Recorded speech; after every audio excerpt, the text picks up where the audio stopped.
Are you all right? Yeah, I'm just trying to fucking... Keep Christing fidgeting over there. Why do I look so fat today?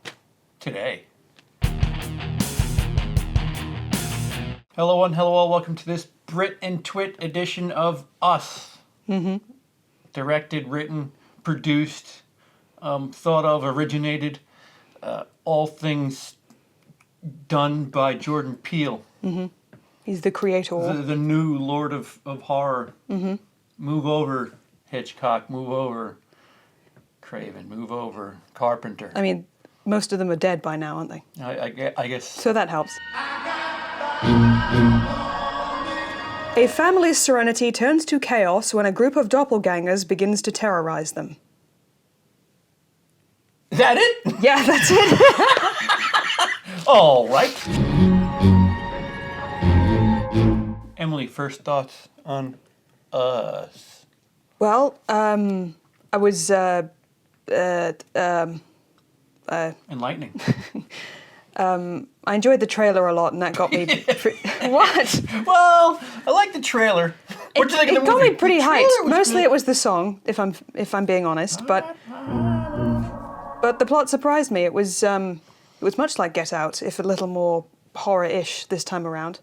I found similarities. There was kind of a message thing going on. It was Jordan Peele's good old foreshadowing throughout. There was... Oh, yeah. Yeah.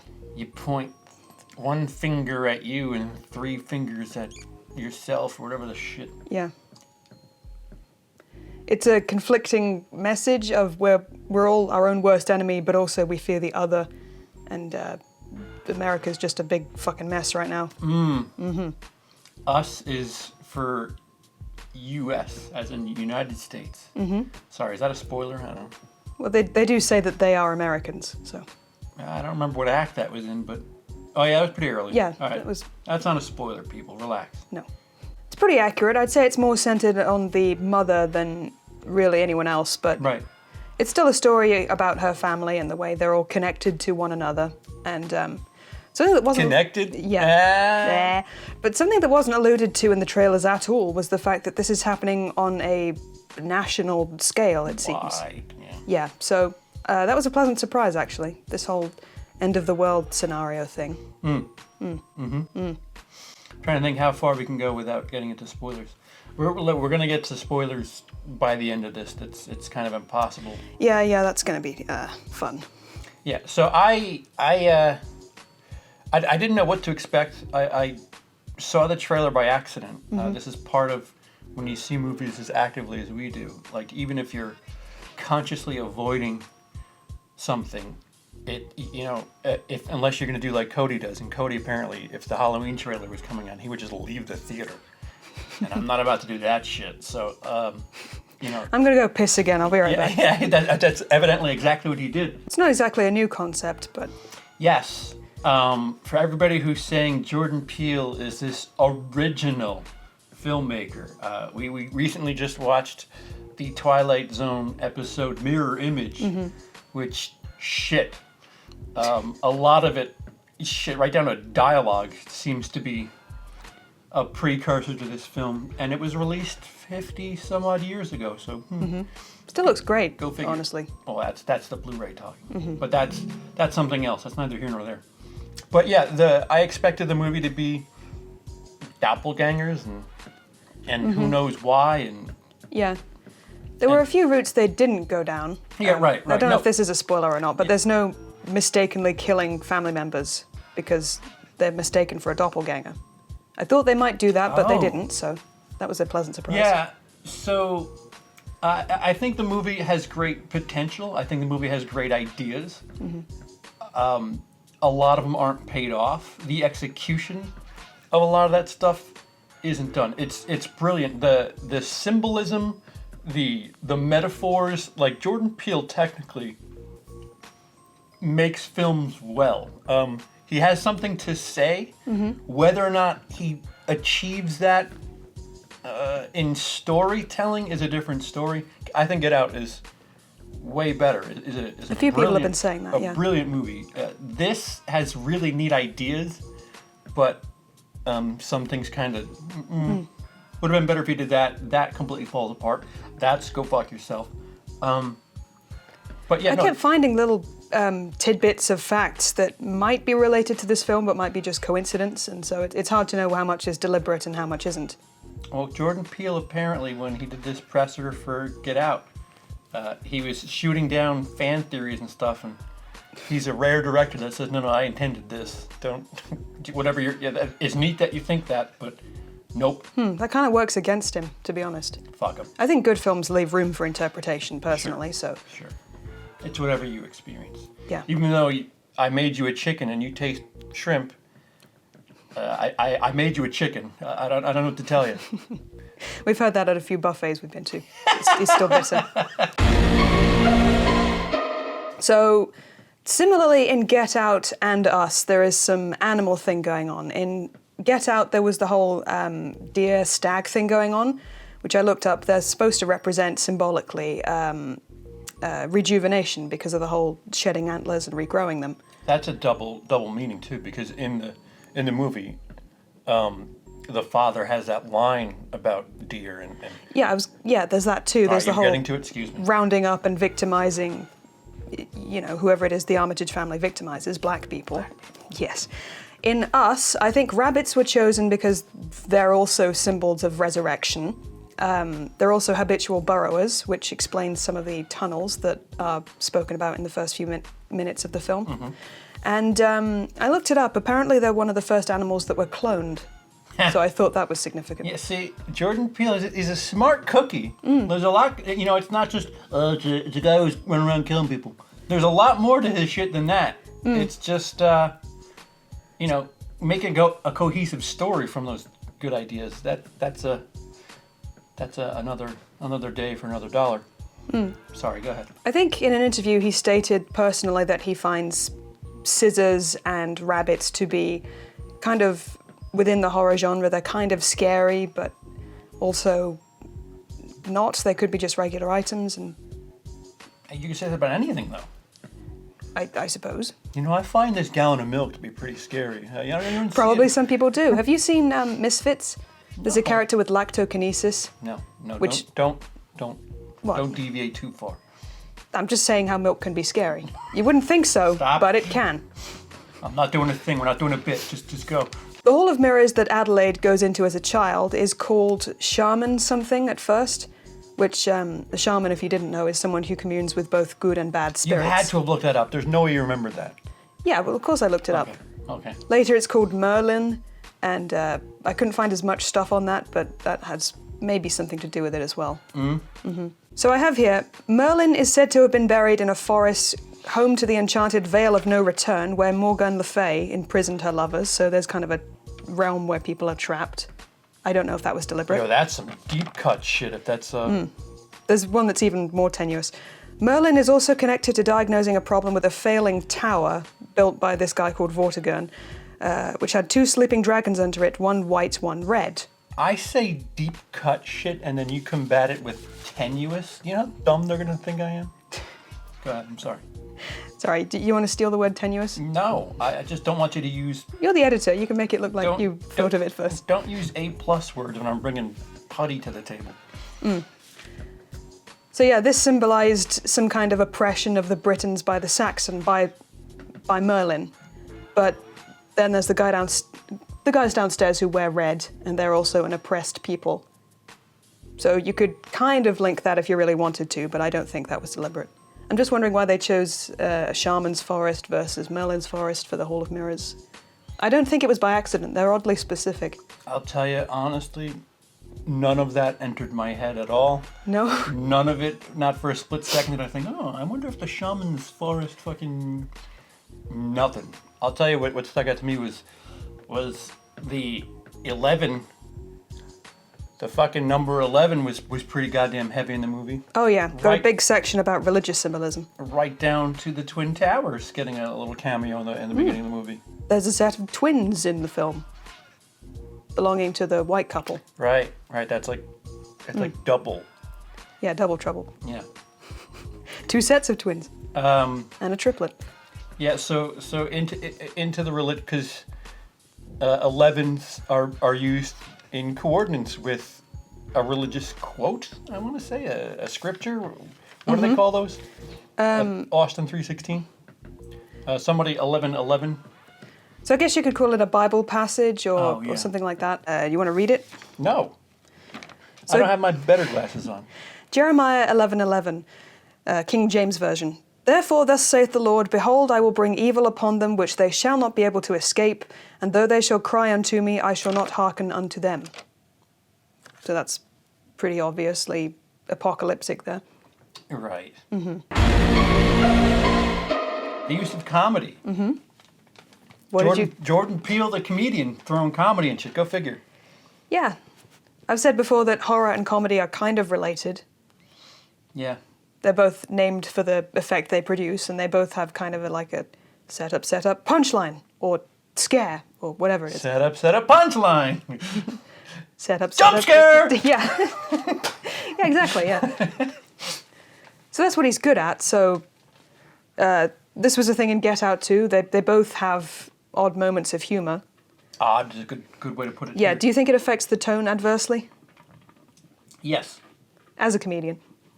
Well, in my infinite, nearly 2 decades of service. Not worthy. Jesus Christ. Mm-hmm. No, it's fine. At times, it's a little much. Mm-hmm. Like there's a scene where they're going over kill numbers. I killed one, so and so killed the other. Mm-hmm. And that's how they're figuring out who needs to drive while they're also trying to run away from something. It's just Jordan Peele, who I've seen, is quite aware of the black stereotype with film. I mean, we were in an audience where they literally were screaming at the screen. I'd say it was a mostly black audience, and they seemed to enjoy it. Yeah, but like it's for as much as he's trying to upend these horror tropes, he fed right into it with not driving when you're supposed to be driving, and then throwing fucking humor into it to delay it is really kind of funky. Like if you're gonna throw humor into it, why not address the fact that we're being kind of tropey. Here's a joke. Yeah. Not here's a joke to delay our further tropiness. Yeah, gallows humor is a thing, but usually not when you're on the run from something. Yeah, not when you're trying to figure out, all right, we're going to run away from this thing. Who should do it? I should, because I've killed more people than you have. And oh, by the way, stay outside the car while we're trying to run away. Don't hurt us, I'll give you the boat. Dad, nobody wants the boat. Yeah. So that was funny. Yeah, that was funny and believable. That could be a thing that, Yeah. So sometimes it hits, and other times, if what are you doing? Get moving. See, because you buy that at that moment, because you think they're just, at that point, they're just, scared, and they think maybe they're being robbed. And, they're afraid of getting hurt. So the boat is worthless to the family, not the dad. So it was only his idea in the first place. That makes sense. Nobody wants the boat. I think it's so odd because You're going to get us hurt further. Sorry, go ahead. I think it's so odd because it's balancing out some rather dark subject matter. Like, Adelaide doesn't have to kill her kids, but she does have to watch them die. That's some pretty dark stuff. And there's all this going on, and then they're laughing in between, and I don't know. What do you think? Tell us in the comments.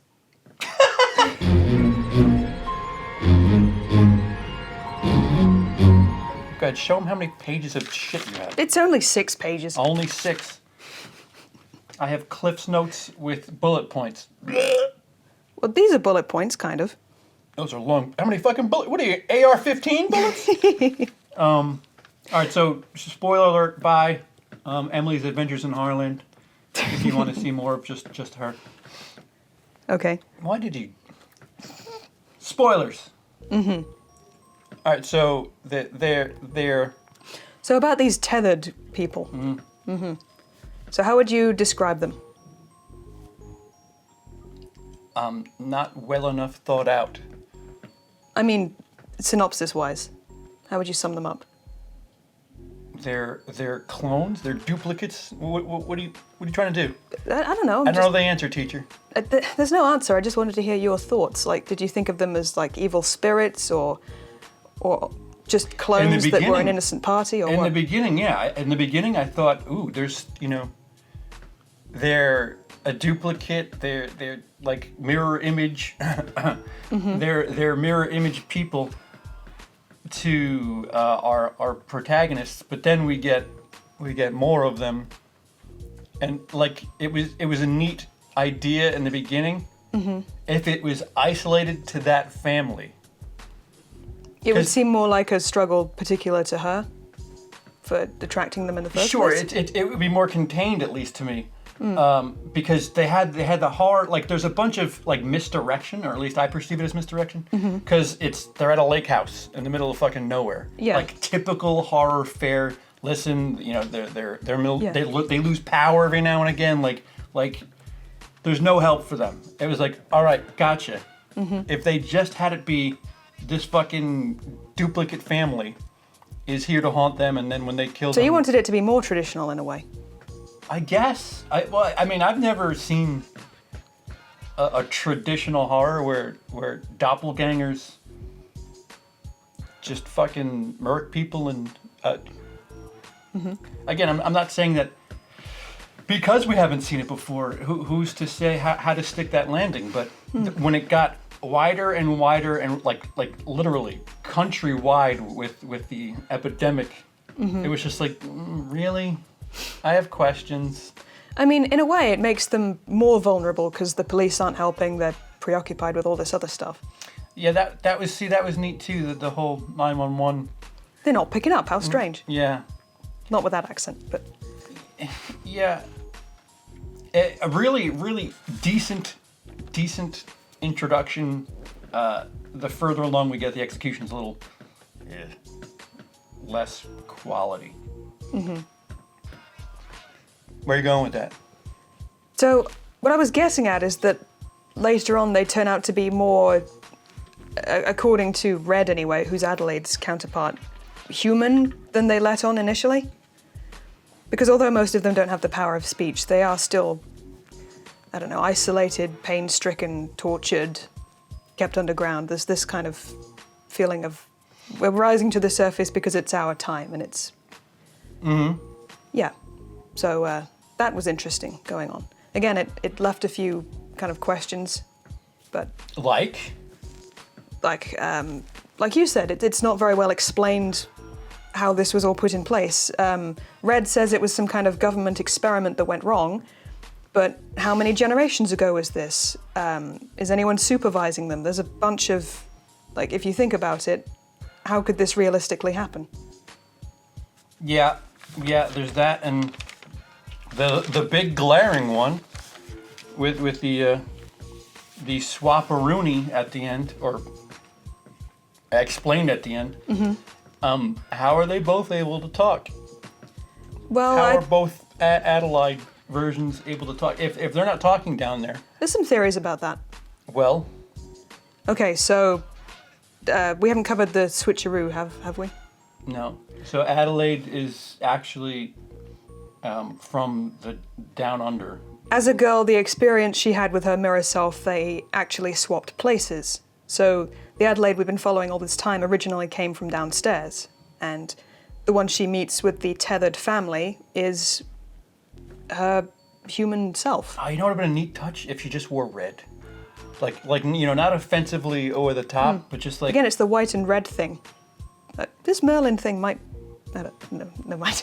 Yeah, no, he's as far as crafting is concerned, he's a really good filmmaker. Paying that off is a different story. Like, Do we just assume that she's innocent because she's wearing white all the damn time? no, what I meant was it would have been just a nice little Easter egg, a nice little touch to have her in red, because like that's the only color she knew from Down Under, whatever the fuck that world was called. Well, keep it in mind, maybe they'll remake this movie eventually. Yeah. This is a form of revenge that is thought up by Red, who is the real Adelaide, because it's something she saw on TV as a kid, and Right. it's, like we said, it's their time to be out and show their unity. It's their own political stand, almost. But for what though? I don't know. It's not really explained whether they just want their time on the surface or why they're just going around killing everybody, or in the in their family's case, taking their time and really making them suffer. Because it's revenge. I don't know, it's not very clear. Yeah, I think this movie, and I'm Monday morning quarterbacking this. Mm-hmm. It would have been better if what they did was have it revealed at the end that it's not, like, you have to take out the neighbors. You have to take out everything about that. Have it revealed at the end that they're not the only family that dealt with this, that it's nationwide, and have you wonder, like, wait, what the fuck? Because You thought that should have been the twist? you have the twist be that it's nationwide. Don't explain what the fuck's going on. It is kind of nice to see the family get killed off, the white guys. Yeah. With it's their good. yacht. It's good yacht to see thing. some white people die in a movie. Fluoride in the water, the government conspiracy thing, That's an offhand remark by They the plant daughter, seeds. what's her name, Zora. Yeah. man, how do you remember their names? Jesus. Yeah, so she says something about fluoride in the water. The son says something about when you point at somebody else, three are pointing back at you. That's like an underlying theme for everything with these. Judge not lest ye be judged, or something. Yeah, it's not clear how the tethered communicate with each other, if they even do. Part of the reason we think that Red only talks in a croak is because she has had no need to talk for 30-odd years. Either that or she's still suffering from being strangled. That, or maybe she wants to be a villain in Jupiter Ascending. It is a creepy voice, you can't deny that. Yeah, sure. Like, I'm curious to see if this movie will stand the test of time because you know how our kids are. Not our kids. It's just the next generation when they watch this, they might think of it as just absolutely laughable. Probably, yeah. The Messiah character, I don't know what else to call him, but the guy holding the 1111? Jeremiah, yeah, that guy. I wondered what his role was in all of this because not only was he present all those years ago, he's the first one, as far as we know, who untethers himself Dies. and is standing on the beach with arms outstretched, the first of a line of paper dolls, essentially. So I wonder if he had some part in conspiring this untethering or whether it was just Red, I don't know. Yeah, he's the dude in the ambulance, right? Like I said, first one to go, so I thought maybe he had something to do with it. He was all knowing that he knew it all along with the dumb sign. Yeah, I mean, maybe- he's right by the entrance for fuck's sake. And Yeah, maybe he got in the switched. flashback. See, that'd be more like the whole switching. Having what's her tits be the underworld version of herself. There's too many questions. And again, I go back to how come she can talk? If nobody else can talk, and is that your theory about them not needing to speak to one another? Yeah. As for Adelaide on the surface, there's a psychiatrist scene when she's a child saying, well, to get her to talk again, we have to foster her, we have to get her to express herself through dance or some shit, and apparently it works. She says something to the white lady about finding it difficult just talking, Yeah. which we're supposed to take as she's just kind of awkward, but really, I guess it took her a while to learn how to speak. I don't know. There's a few theories, but Yeah. Why is she able to just hang out?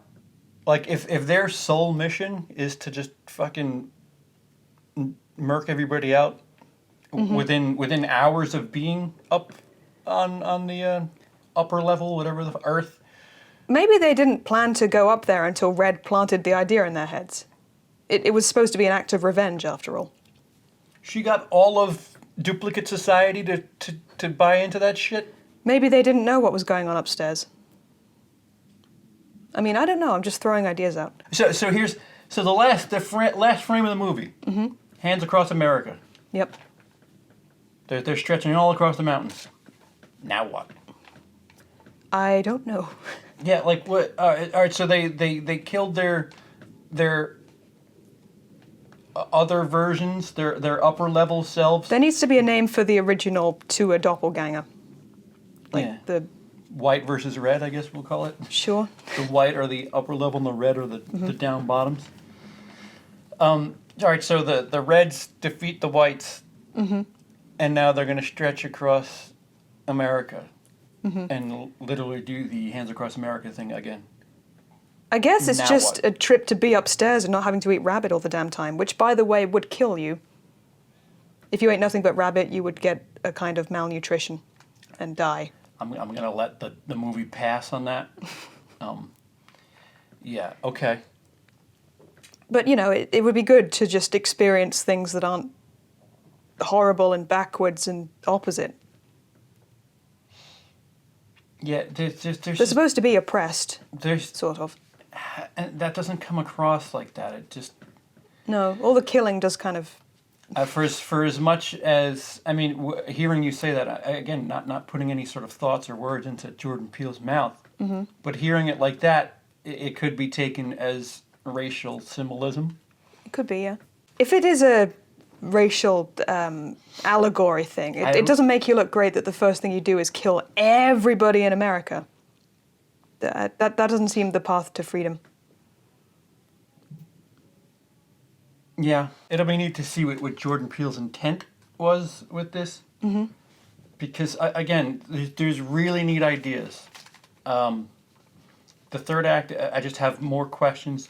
And again, not in a good way. Mm-hmm. I liked it. I didn't know where the story was going to go.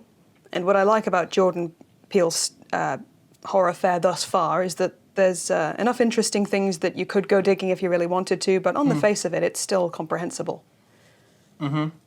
I liked the main character. I thought she was pretty interesting. Lupita Nyong'o is no joke. Yeah, she's, yeah.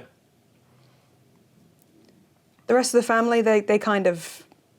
Dad's a little hokey. Little bit. A little too hokey. Yeah. He's nothing like his tethered counterpart, is he? Tethered. Meh. Mm-hmm. You know, you want to talk about hokey characters in horror movies. Oh, yeah? He's comparable to I Got Peanut Butter on My Penis from Halloween 2018.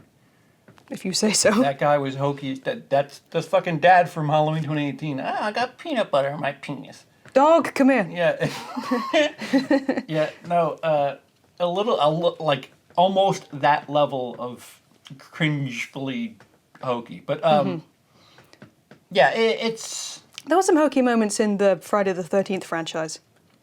Crispin Glover's dancing. The franchise is hokey. I don't know what you're talking about. Yeah, well... Nice try, dick. You're not going to shit on my shit here. I shit in it already. You can't touch me. Score out of 10 or 5, or how many pudding pies you give it out of 12? I'd give it a solid 7 out of 10. What say you, oh person who kept falling asleep during the showing? Yeah. I had to. So nice. I had to watch it twice. 3, solid 3. Really? Yeah. Out of 5. Okay. I'm going out of 5. So it's a 6 out of 10 for me. Come get him. Yeah. White guy gives Jordan Peele movie mediocre score. No, it's like ideas and extra credit shit. It's like an 8. Execution, Not so much? like a 5, and then the story itself is just like a 6. The bottom really falls out for me. Like you said, I'm really with it. Like, oh, this is a neat idea. I wonder where they're gonna go with this. And like for the first 2 acts, you're just like, all right, this is interesting. I like what you did here. And then yeah, it just kind of goes full speed and wraps the car around a tree for the third act. And you're just like, Yeah, it could use some work. yeah, oh. You're left with a bunch of questions if you go back and think about things. And not fun questions, not Prometheus questions. Prometheus, you're like, ooh, I wonder if, This one you're just like, but wait a minute, and then, because, so that is my score and my reasoning. If the payoff were to those neat ideas, those original ideas, it could be a much better movie, but it kind of spirals there in the third act.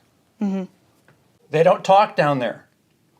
Oh, and by the way, Adelaide and Red, whatever the fuck, Yeah, they are both talk. switched. That's what makes them special. They 'cause both talk. Yeah. I'm from Earth. Can you tell? This is a Michigan accent. Yep. No, That's, I wouldn't know. I haven't been. no, it's just like, wait a minute. Why all that, but not this? Like it's a square peg in a round hole. Explain that further. Yep. You're not getting off easy this time, sir. Greatest horror movie of all time. I don't think I have much else. Get Out had some underground rooms as well. So people are wondering if the two are connected. No, it's a basement. Yeah, but there's experiments going on in both movies, so... I'll tell you what's strange that confused me about the movie is the fact that there's an escalator down. Sort of Just- connecting the tunnels. Fairly easy access. Yeah, still running and everything. Yeah, like it wasn't like some secret code to get down an elevator or something. It was just people can come and go freely, which they only waited till now to do. I suppose. I don't know. See, anybody with an ending explain video, go fuck yourself. There's no way. It's all theories at this point. Well, Unless of your course. name is Jordan Peele. The 5 on It song was really, really good. It's Now been let's playing. go out for a snack. It's been playing in my head for a solid 2 weeks. So Oh, I almost. Boop. I can't find the instrumental version that they use towards the climax I on think it's in the YouTube yet. Score. Probably, yeah. Yeah, that was a. I couldn't find it listed in the credits either. The instrumental or orchestral version. Yeah, that I want to say climax with that song played all Or creepy. orchestratical Yeah. and slow was neat. And we were in a I think we were in a Dolby Vision's theater. Yeah, the because floor was rumbling. the walls felt a little heavy and for that part it was pretty. Might be worth going just for that. No? So yeah, summary. Emily, summary. Right. So, pretty competent film. I liked it. There's a lot of different facets to it that may or may not be coincidental. Good score. Maybe the execution needs a little work, but overall, gets a good score from me. Yeah, 7, which is 3.5 out of 10. Like I said, if they paid off those first 2 acts a bit more cohesive and or coherently, it would probably be a stronger score from me. It just kind of falls apart, and I have more questions, and again, not in a good way. And I refuse to watch an ending explain video because I will not do research. no, until I hear it from Mr. Peel himself. So that's it. That's our everything review of us. I'm dying to know how long this is gonna end up being because fuck you for making me edit. Yeah, I'm sorry. Do you want me to edit? No, it'll be done next year. So we'll see it. We'll see you next time, Yeah. America. You sounded just like Maria Menounos when you said that. See you next time.